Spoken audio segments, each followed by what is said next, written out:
Bismillahirrahmanirrahim. The Koran Interpreted, a translation by A.J. Arberry.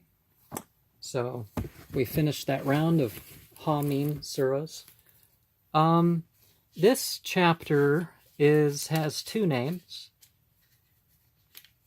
It has one of four places where Muhammad is mentioned in the Quran, and that would be verse 2.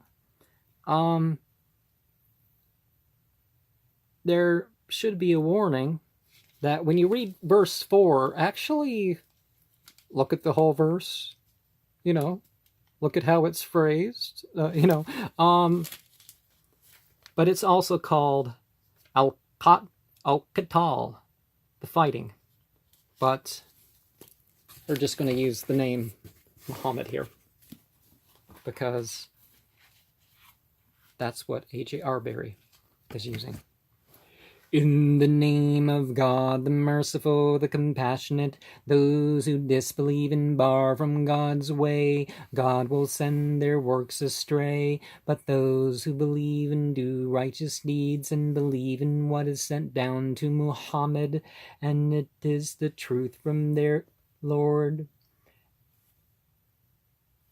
But those who believe and do righteous deeds and believe in what is sent down to Muhammad, and it is the truth from their Lord, He will acquit them of their evil deeds and dispose their minds aright. And that is because those who disbelieve follow falsehood, and those who believe follow the truth from their Lord. Even so, God strikes their similitudes for men. When you meet the unbelievers, smite their necks. Then when you have made wide slaughter among them, tie fast the bonds, then set them free either by grace or ransom, till the war lays down its loads. So even if you notice that the opening isn't, when you meet them in battle, when the war's ended. So you're only half getting the message here, but that makes it clear it's in war. It's not disbelievers cut their necks, absolutely not. Till the war lays down its loads, so it shall be, and if God had willed, He would have avenged Himself upon them, but that He may try some of you by means of others, and those who are slain in the way of God, He will not send their works astray. He will guide them and dispose their minds aright, and He will admit them to paradise that He has made known to them. And if you believe in jihad and fi sabilillah is not holy war in the sense of we must go and fight and convert and all that. People like that, their minds aren't right. That's something completely different being talked about here. O believers, if you help God, He will help you and confirm your feet. But as for the unbelievers, ill chance shall befall them. He will send their works astray, and that is because they have been averse to what God has sent down. So He has made their works to fail. What have they not journeyed in the land and beheld? How is the end of those before them? God destroyed them. The unbelievers shall have the likes thereof, and that is because God is the protector of the believers, and that the unbelievers have no protector. God shall surely admit those who believe and do righteous deeds into gardens, underneath which rivers flow.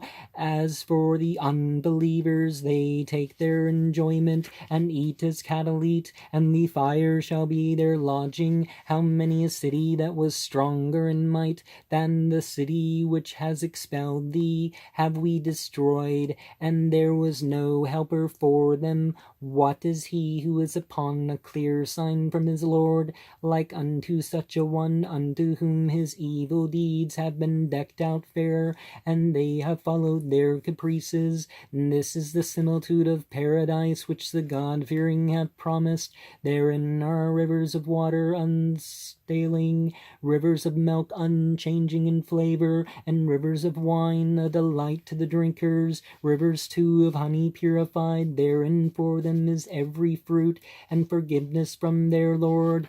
Are they as he who dwells forever in the fire? Such are, dwells for a long time.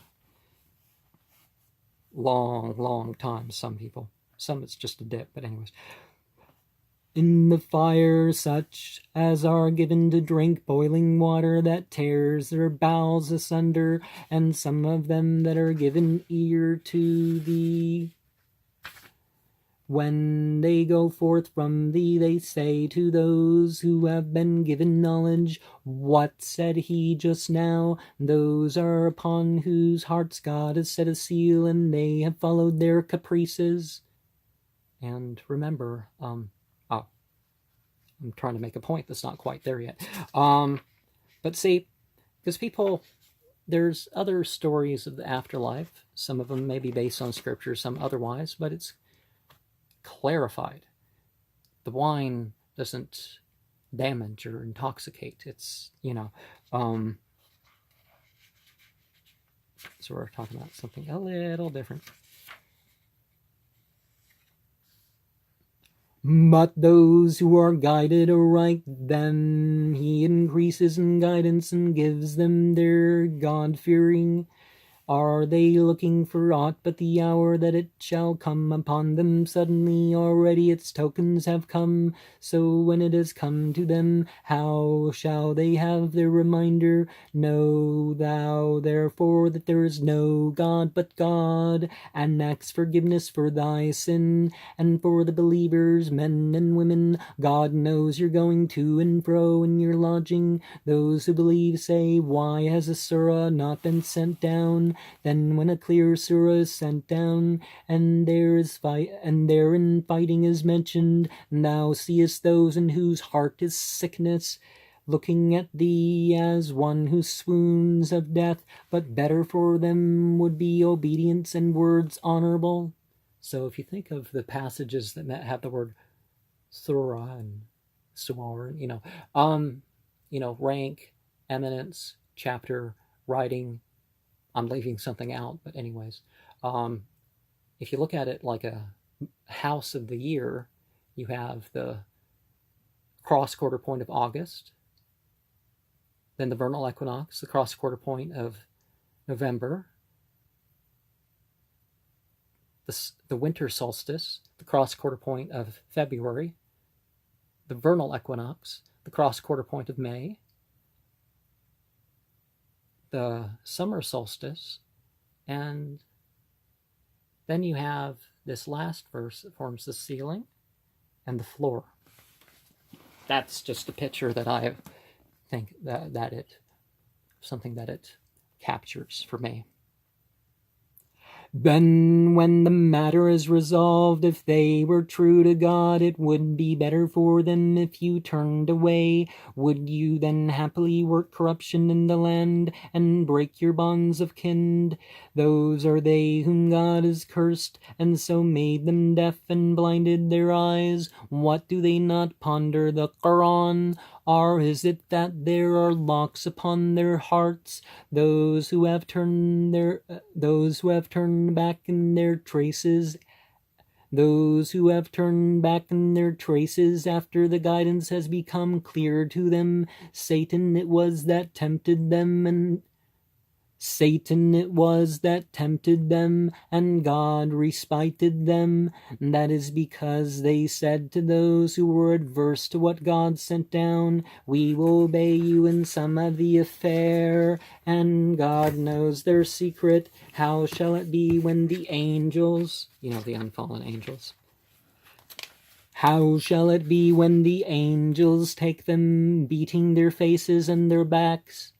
Again, some people have twisted part of that. See, we're whacking the faces and the butts of the disbelievers. No, that's not what we're doing. Well, we're accused of that by some people who try to twist that verse. It's something in the hereafter. It's not for us to do. Beating their faces and their backs. That is because they have followed what angers God and have been adverse to his good pleasure. So he has made their works to fail. Or did those in whose hearts is sickness think that God would not bring to light their rancor?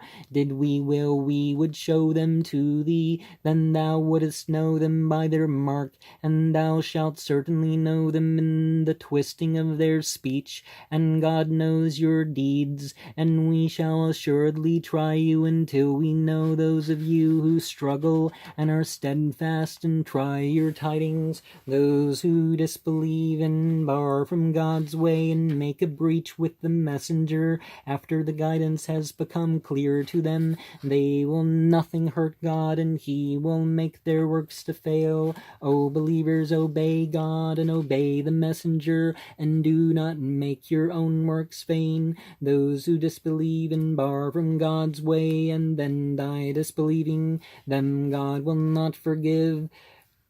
Do not faint and call for peace. You shall be the upper ones, and God is with you and will not deprive you of your works. The present life is naught but a sport and a diversion, and if you believe and are God-fearing, it's that as compared to what? But those who are only about the present life, then it's just sport, The present life is naught but a sport and a diversion, and if you believe and are God-fearing, he will give you your wages and will not ask of you your goods. If he asks you for them and presses you, you are niggardly, and he brings to light your rancor. Niggardly means stingy. It's from Old English, niggard. There. Actually, I think that comes in from the Swedish or something. There you are called upon to expend in God's way, and some of you are niggardly. Whoso is niggardly only to his own soul. God is the all-sufficient, you are the needy ones. If you turn away, he will substitute another people instead of you, then they will not be your likes. And as I said, that word doesn't mean anything like what some people think it sounds like.